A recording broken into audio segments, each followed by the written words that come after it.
ನಿಮ್ಮ favourite serials ಈಗ ಟಿವಿಗಿಂತ ಮುಂಚೆ ಸನ್ ನೆಕ್ಸ್ಟ್ ಆಪ್ ನಲ್ಲಿ ಜಾಲಿಯಾಗಿ ಎಲ್ಲರಿಗಿಂತ ಮುಂಚೆ ನೋಡಿ. ಈಗಲೇ ಸನ್ ನೆಕ್ಸ್ಟ್ ಆಪ್ ಡೌನ್ಲೋಡ್ ಮಾಡಿ ಮತ್ತು ಸಬ್ಸ್ಕ್ರೈಬ್ ಮಾಡ್ಕೊಳ್ಳಿ.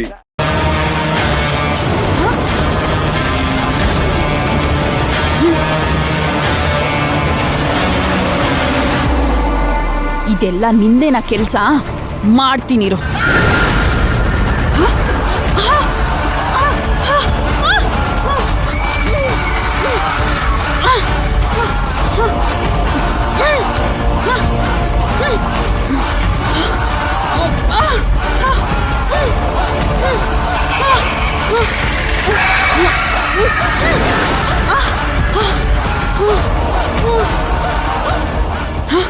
ನನ್ನನ್ನೇ ಸಾಯ್ಸಕ್ ನೋಡ್ತೀಯ ಅಲ್ಲ ನೀನು? ನಿನ್ಗಿವತ್ತೊಂದ್ ಗತಿ ಕಾಣಿಸ್ತೀನಿ.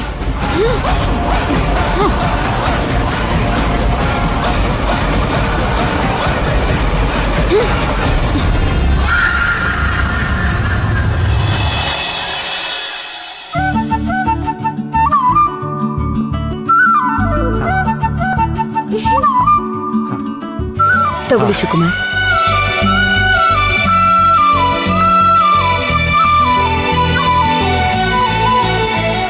ಸಾಕು.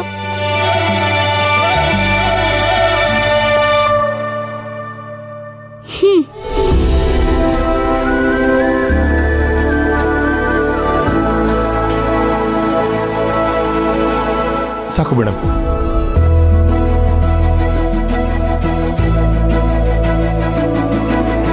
ಆಂಟಿ, ವಡೆ ತುಂಬಾ ಚೆನ್ನಾಗಿದೆ.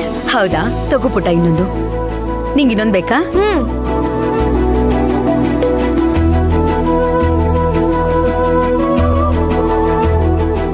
ಅಮ್ಮ, ನನಗೆ ವಡೆ. ಪುಟ್ಟ, ನೀನು ವಡೆ ತಿನ್ಬಾರ್ದು. ಆಯಿಲಿ ಐಟಮು, ಇದನ್ನ ಕೊಡ್ಬಾರ್ದು ಅಂತ ಡಾಕ್ಟರ್ ಹೇಳಿದ್ದಾರೆ. ಇನ್ನೊಂದ್ ಸ್ವಲ್ಪ ದಿನ ಬೇಡ, ಆಮೇಲೆ ನೀನ್ ಎಷ್ಟು ವಡೆ ಬೇಕಾದ್ರೂ ತಿನ್ಬಹುದು. ಹಾಗಾದ್ರೆ ನಂಗೆ ತಿಂಡಿನೇ ಬೇಡ.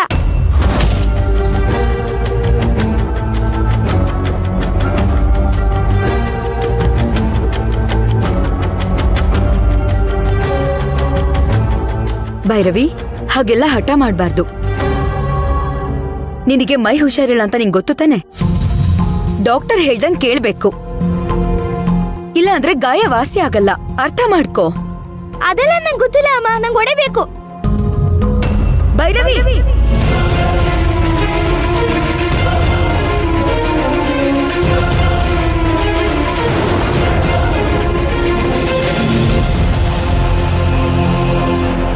ಹೇಳ್ತಾ ಇದ್ದೀನಿ, ಅರ್ಥ ಆಗಲ್ವಾ ನಿನ್ಗೆ? ಅಪ್ಪ, ನೋಡಪ್ಪ ಅಮ್ಮನ್ನ, ನನಗೆ ವಡೆ ಬೇಕು. ಹೋಗ್ಲಿ ಬಿಡು ಶಿವಕಾಮಿ, ಒಂದೇ ಒಂದು ವಡೆ ಕೇಳ್ತಿದ್ದಾನೆ, ಒಂದು ವಡೆ ಕೊಡು. ನೀವು ಸ್ವಲ್ಪ ಸುಮ್ನಿರಿ ಅಶೋಕ್. ಅವಳನ್ನ ಇಂಥ ವಿಷಯದಲ್ಲೆಲ್ಲ ವಹಿಸ್ಕೊಂಡ್ ಬರ್ಬೇಡಿ. ಆಪರೇಷನ್ ಆಗಿರೋ ಗಾಯ ಇನ್ನೂ ಪೂರ್ತಿ ವಾಸನೆ ಆಗಿಲ್ಲ. ಆಯಿಲಿ ಐಟಮ್, ಸ್ಪೈಸಿ ಫುಡ್ ಎಲ್ಲ ತಿಂದ್ರೆ ಮತ್ತೆ ಅಲ್ಲಿ ಪಸ್ ಸೇರ್ಕೊಳ್ಳುತ್ತೆ. ಇವಳಿಗೆ ಅರ್ಥ ಆಗಲ್ಲ ಅಂದ್ರೆ ನಿಮ್ಗೂ ಅರ್ಥ ಆಗ್ತಿಲ್ವಾ? ಮಕ್ಕಳೇ, ಭೈರವಿ ಈಗ ವಡೆ ತಿನ್ಬಾರ್ದಲ್ವಾ? ಅವಳು ಬಂದೆ ನೀವು ತಿಂದ್ರೆ ಅವಳಿಗೂ ತಿನ್ಬೇಕು ಅಂತ ಆಸೆ ಆಗುತ್ತಲ್ವಾ? ವಾಪಸ್ ಕೊಟ್ಬಿಡಿ. ಇರಿ ಮಕ್ಕಳ, ನೀವು ತಿಂತಾ ಇರಿ. ಶಿವಕುಮಾರ್, ನೀವು ಹೇಳ್ತಾ ಇರೋದ್ರಲ್ಲಿ ಏನಾದ್ರೂ ಅರ್ಥ ಇದ್ಯಾ? ಇವಳಿಗೆ ಆಪರೇಷನ್ ಆಗಿದೆ, ಡಾಕ್ಟರ್ ಹೇಳಿದ್ದಾರೆ ಆಯಿಲಿ ಫುಡ್ ತಿನ್ಬಾರ್ದು ಅಂತ. ಇವ್ರು ತಿನ್ನೋದಿಕ್ಕೇನು, ತಿನ್ಬೋದಲ್ಲ? ಅದು ಹಾಗಲ್ಲ ಮೇಡಮ್, ಅವ್ರು ತಿಂದ್ರೆ ಅವಳಿಗೂ ಆಸೆ ಆಗುತ್ತಲ್ವಾ? ನೋಡಿ ಅಂಕಲ್, ನಿಮಗ್ ಗೊತ್ತಿರೋ ಅಷ್ಟು ನಮ್ಮ ಅಮ್ಮಂಗ್ ಗೊತ್ತಿಲ್ಲ. ಒಂದೇ ಒಂದ್ ವಡೆ ತಿಂದ್ರೆ ಏನಾಗೋಗುತ್ತೆ ಅಂಕಲ್? ಒಂದ್ ಸ್ವಲ್ಪ ದಿನ ಆಫ್ಟರ್ ಆಲ್ ಒಂದ್ ವಡೆ ತಿಂದೆ ಹೋದ್ರೆ ನಿನಗೇನಾಗತ್ತೆ?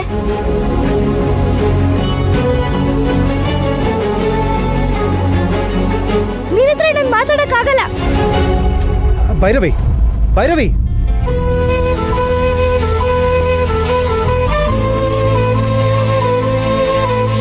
ಅಶೋಕ್, ಶಿವಕುಮಾರ್, ನಿಮ್ಮಿಬ್ಬರಿಗೂ ಹೇಳ್ತಾ ಇದ್ದೀನಿ, ಊಟದ ವಿಚಾರದಲ್ಲಿ ಅವಳಿಗೆ ಸಪೋರ್ಟ್ ಮಾಡ್ಬೇಡಿ. ಒಂದ್ ಸ್ವಲ್ಪ ದಿನ ಅವಳು ಡಯಟ್ ಮಾಡಿದ್ರೆ ಏನು ಮುಳುಗೋಗಲ್ಲ. ಮಕ್ಳ, ನೀವಿಬ್ರು ತಿಂಡಿ ಮಾಡಿ. ಶಿವಗಾಮಿ, ಸಪೋರ್ಟ್ ಮಾಡ್ತಾ ಇದೀವಿ ಅಂತಲ್ಲ, ಎಲ್ಲರೂ ತಿಂಡಿ ತಿನ್ನೋ ಥರ ಅವಳು ತಿಂಡಿ ತಿನ್ನಬಾರ್ದು ಅಂತಂದ್ರೆ ಎಲ್ಲರೂ ಮುಂದೆ ಕೂರಿಸ್ಕೊಂಡು ಅವಳಿಗೆ ತಿಂಡಿ ಬಡಿಸ್ಬಾರ್ದು. ಸರಿ, ಇನ್ ಮುಂದೆ ಅವಳಿಗೆ ಸಪ್ರೇಟ್ ಆಗಿ ತಿಂಡಿ ತಿನ್ನಿಸ್ತೀನಿ. ಎಲ್ರ ಮುಂದೆ ಯಾವ ಊಟನೂ ಬಡ್ಸಲ್ಲ. ಶುಗಾಮಿ, ನಾನು ಹಾಗಲ್ಲ ಹೇಳಿದ್ದು. ನೀವ್ ಯಾಕೆ ಸುಮ್ನೆ ಟೆನ್ಷನ್ ಮಾಡ್ಕೋತಾ ಇದ್ದೀರಾ? ನೀವ್ ತಿಂಡಿ ತಿನ್ನಿ, ನಾನು ಅವಳಿಗೆ ತಿಂಡಿ ತಿನ್ನಿಸ್ತೀನಿ. ಮಾಡಿ.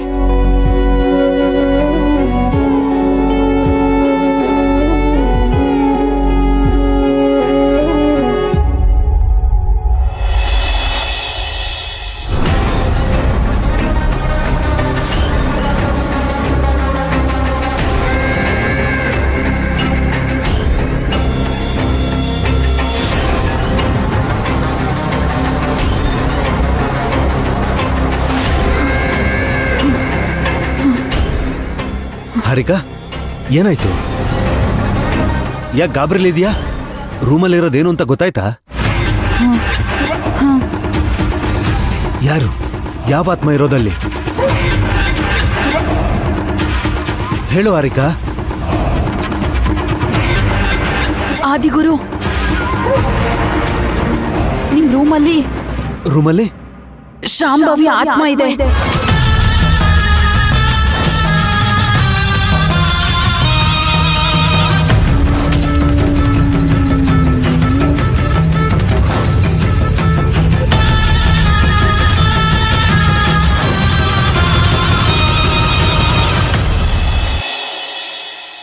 ಏನ್ ಹೇಳ್ತಿದ್ಯಾ ಹಾರಿಕಾ ನೀನು? ಶಾಂಭವಿ ಆತ್ಮ ಇಲ್ಲಿಗೆ ಬರೋದಕ್ಕೆ ಹೇಗ್ ಸಾಧ್ಯ? ಅದು ನಮ್ಮನೆ ಒಳಗಡೆ. ಅದು ಶಿವಕುಮಾರ್ ಮನೇಲಿದೆ ತಾನೆ? ನೀನೇ ತಾನೆ ಆ ಆತ್ಮ ಗೊಂಬೆಲಿದೆ ಅಂತ ಹೇಳಿದ್ದು? ಆ ಆತ್ಮನ ದಿಗ್ಬಂಧನ ಮಾಡಿದ್ದೀನಿ ಅಂತ ಹೇಳಿದ್ದೆ ತಾನೆ? ಮತ್ತೆ ದಿಗ್ಬಂಧನ ಮಾಡಿದ್ಮೇಲೆ ಆ ಆತ್ಮ ಇಲ್ಲಿಗೆ ಹೇಗ್ ಬಂತು?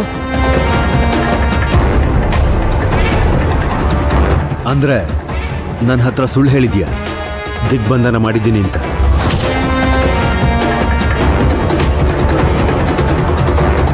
ಆದಿಗುರು, ಮೊದಲು ನಾನು ಹೇಳೋದನ್ನ ಕೇಳಿ. ಸುಮ್ಮನೆ ಏನೇನೋ ಯೋಚನೆ ಮಾಡಿ ನೀವೇ ಮಾತಾಡ್ಬೇಡಿ. ನಿಮ್ಮ ಹತ್ರ ಸುಳ್ಳು ಹೇಳೋ ಅವಶ್ಯಕತೆ ನನಗೇನಿದೆ? ಹಾ, ಯಾಕೆ ಆ ಥರ ಎಲ್ಲ ಯೋಚನೆ ಮಾಡ್ತಿದ್ದೀರಾ ನನ್ನ ಬಗ್ಗೆ? ನಾನು ಶಾಂಭವಿ ಆತ್ಮನ ಬೊಂಬೆಲಿ ದಿಗ್ಬಂಧನ ಮಾಡಿ ಬಂದಿದ್ದೆ. ನಿಮ್ಮ ಹೆಂಡತಿ ಆ ಬೊಂಬೆನ ಅಲ್ಲಿಂದ ತಗೊಂಡ್ ಬಂದಿದ್ದಾಳೆ. ಯಾರಿಗೂ ಗೊತ್ತಿಲ್ದೇನೆ ಕಬೋರ್ಡ್ ಒಳಗಡೆ ಇಟ್ಕೊಂಡಿದ್ದಾಳೆ. ಇದು ನನ್ ತಪ್ಪ?